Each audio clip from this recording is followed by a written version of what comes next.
샬롬 3월 26일 금요일입니다. 하나님이 오늘도 우리에게 새날을 주셨습니다.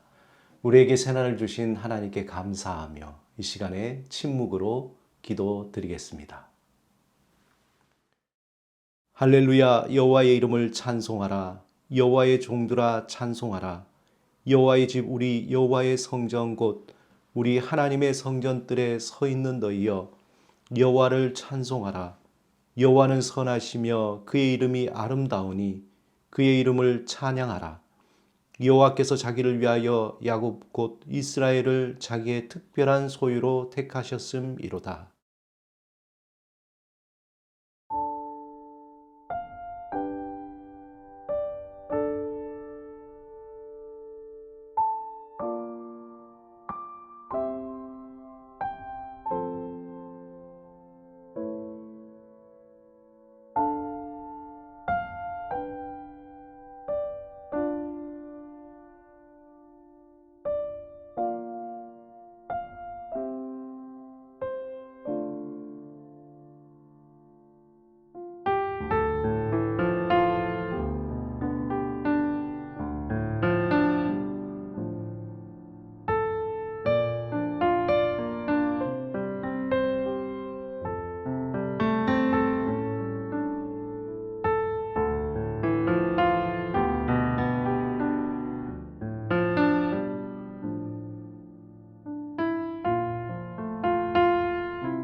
오늘 하나님이 우리에게 주신 말씀은 마태복음 17장 14절에서 18절입니다.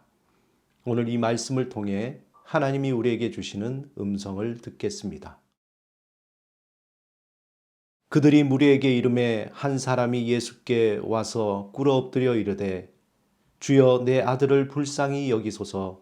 그가 간질로 심히 고생하여 자주 불에도 넘어지며 물에도 넘어지는지라. 내가 주의 제자들에게 데리고 왔으나 능히 고치지 못하더이다. 예수께서 대답하여 이르시되 믿음이 없고 패역한 세대여 내가 얼마나 너희와 함께 있으며 얼마나 너희에게 참으리요. 그를 이리로 데려오라 하시니라. 이에 예수께서 꾸짖으시니 귀신이 나가고 아이가 그때부터 나으니라. 오늘 본문 말씀은 마가복음과 또 누가복음에도 나오는 말씀입니다. 마가복음 9장 14절에서 29절, 그리고 누가복음 9장 37절에서 42절에 동일한 내용으로 나옵니다. 그런데 마가복음은 오늘 본문의 내용보다 좀 더 많은 이야기를 담고 있습니다. 예수님과 소녀의 아버지 사이에 믿음에 관하여 주고받는 극적인 대화가 있습니다. 그 내용을 보면 마가복음 9장 21절에서 24절에 이렇게 되어 있습니다. 예수께서 그 아버지에게 물으시되 언제부터 이렇게 되었느냐 하시니 이르되 어릴 때부터니이다. 귀신이 그를 죽이려고 불과 물에 자주 던졌나이다. 그러나 무엇을 하실 수 있거든 우리를 불쌍히 여기사 도와주옵소서. 예수께서 이르시되 할 수 있거든이 무슨 말이냐. 믿는 자에게는 능히 하지 못할 일이 없느니라 하시니 곧 그 아이의 아버지가 소리를 질러 이르되 내가 믿나이다. 나의 믿음 없는 것을 도와주소서. 이렇게 굉장히 극적인 내용이 담겨져 있습니다. 아마 소년의 아버지는 예수님에 대한 소문을 들었을 것입니다. 그리고 자신의 아들을 데리고 예수님께로 찾아왔던 것입니다. 그런데 그 시각에 예수님은 변화산에 계셨고 제자들만 그 가운데 남아 있었습니다.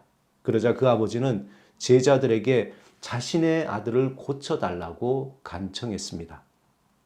이때 제자들은 자신들이 전도도 하고 복음을 전하면서 병자도 고치고 귀신도 쫓아냈던 그러한 경험이 있었기 때문에 그 소년도 치유할 수 있으리라고 생각했던 것입니다. 하지만 결과는 너무도 부끄럽게 아무 일이 일어나지 않은 것입니다. 본문 16절에 제자들이 데리고 왔으나 능히 고치지 못하더이다. 이에 대해서 예수님은 제자들에게 패역한 세대여, 내가 얼마나 너희와 함께 있으며 얼마나 너희에게 참으리요, 이렇게 말씀하시며 아이를 고쳐주십니다. 이 모든 일이 다 끝난 후에 제자들은 예수님께 왜 자신들이 아이를 고치지 못했는가에 대해서 조용히 묻습니다. 마태복음 17장 19절에 제자들이 조용히 예수께 나와 이르되 우리는 어찌하여 쫓아내지 못하였나이까?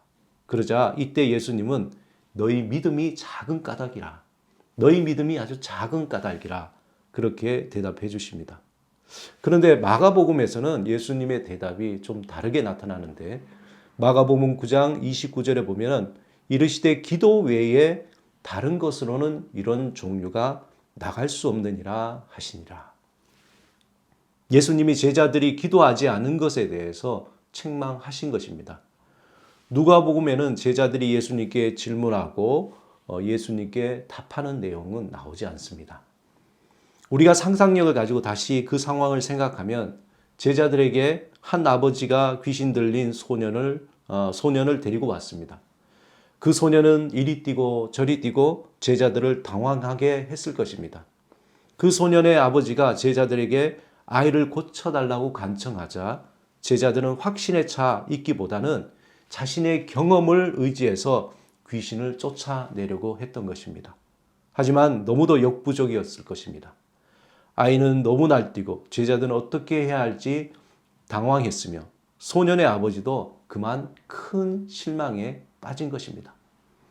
왜 이런 일이 일어났을까요? 오늘 본문에 예수님이 제자들에게 대답하셨듯이 그들은 진실한 믿음, 확신이 없었던 것입니다. 중요한 것은 제자들은 분명히 전심으로 하나님을 의지하는 믿음보다는 자신들의 경험을 의지했던 것입니다. 그러므로 예수님은 단호하게 제자들에게 너희 믿음이 작은 까닭이라. 또한 마가복음에는 기도 외에 다른 것으로 이렇게 할 수 없다라고 예수님은 말씀하셨습니다. 예수님의 이 두 대답은 다른 것 같지만 사실상 의미는 같은 내용입니다. 제자들은 자신들이 전도하며 또 귀신을 쫓아내고 또 병자를 고치는 그 경험에 대해서 자신만만했던 것입니다. 그러한 능력이 사실은 예수님 때문에 가진 믿음에서 오는 것인데 그것을 망각하고 있었던 것이죠. 또한 그 믿음을 유지하기 위해서 그들은 하나님 앞에 더욱 기도하며 충만한 믿음을 갖는 것을 사모하지 않았던 것입니다. 그들이 가지고 있는 믿음이 있다 하더라도 그것은 연약한 믿음이요, 그리고 그 믿음은 너무도 작은 믿음이었습니다. 사랑하는 여러분, 우리가 예수 그리스도를 믿고 살아가는 순간부터 우리의 능력이나 우리의 경험으로 살아가는 것이 아니라 하나님의 은혜로 하나님을 의지하고 믿는 믿음으로 살아가는 것입니다. 사도 바울은 갈라디아서 2장 20절에 이것에 대해서 이렇게 분명하게 고백합니다. 내가 그리스도와 함께 십자가에 못 박혔나니 그런즉 이제는 내가 사는 것이 아니요 오직 내 안에 그리스도께서 사시는 것이라. 이제 내가 육체 가운데 사는 것은 나를 사랑하사 나를 위하여 자기 자신을 버리신 하나님의 아들을 믿는 믿음 안에서 사는 것이라. 오늘 하루도 하나님이 내려주시는 은혜를 사모하시기 바랍니다. 또 나를 위해서 나 자신을 버리신 하나님의 아들을 믿는 믿음으로 모든 삶을 넉넉히 이겨내시기 바랍니다. 이 믿음을 위해서 하나님 앞에 또한 기도에 힘쓰시기 바랍니다. 기도 외에 다른 것으로 이것을 할 수 없다는 예수님의 그 말씀을 기억하며 기도 가운데 우리의 믿음이 충만해지기를 사모하시기 바랍니다. 우리의 삶을 성령님이 온전히 이끄시도록 성령의 충만함을 사모하시기 바랍니다. 나의 능력, 나의 지식, 나의 경험이 아닌 예수 그리스도 안에 있는 복음의 능력으로 복되게 살아가는, 그래서 풍성한 오늘 하루가 되시기를 주님의 이름으로 축원합니다. 함께 기도하시겠습니다. 주님, 우리에게 기도의 능력을 경험하게 하옵소서.